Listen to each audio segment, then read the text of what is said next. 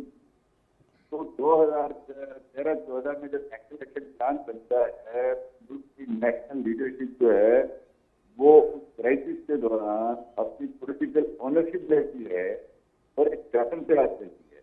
اور اس کے بعد میرے اپنے علاقے کو مثال لیں گے, یہاں پہ فرقہ وارانہ فسادات دہشت گردی میں یہاں پہ مجھ سے پچھلی گورنمنٹ جو تھی نون لیگ سے پہلے تو 300-400 لوگ قتل ہوئے تھے. یہ علاقے دنیا سے نظروں سے اوجھل ہو چکا تھا.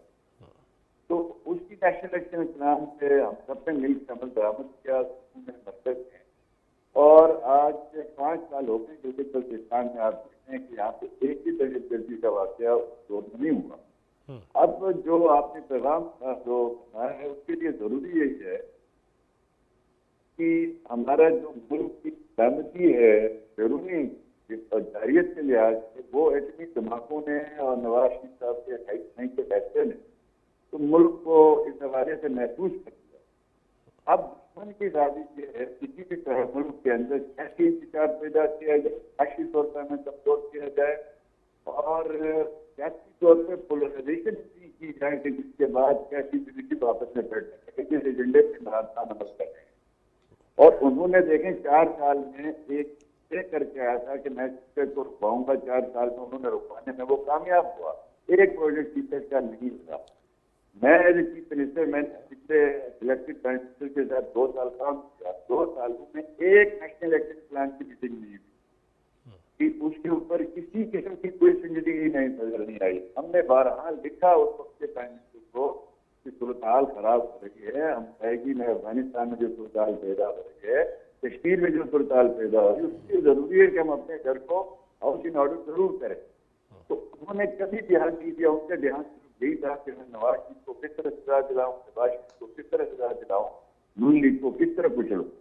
جب ملک کا حکمران اپنے مخالفین کو کچلنے کے لیے ریاست کے وسائل کو استعمال کرتا ہے اور نوجوانوں کو نفرت سکھا دیتا ہے, اکنامکلی آپ کی جو ہے وہ ملک میں جو ہے وہ تباہ کر دیتا ہے. آج آپ دیکھیں نواز شریف صاحب گوادر میں گئے, دوسری تیسری دفعہ گوادر کے جو پروجیکٹ ہے اس دور میں فیصلہ ہو چکا تھا, اس کے تیسری وقت بن چکے تھے. 4 سال میں اس کا کچھ نہیں ہوا. اس کے بعد آج 4 سال قوم کے ضائع بھی ہو گئے, قوم کو تقسیم بھی کر دیا گیا, معاشی لحاظ سے کمزور بھی کیا گیا اور سفارتی لحاظ سے کمزور کیا گیا. لہٰذا وقت کا ضرورت ہے کہ خان صاحب کی کو فیس کر کے فیصلے نہ کیے جائیں.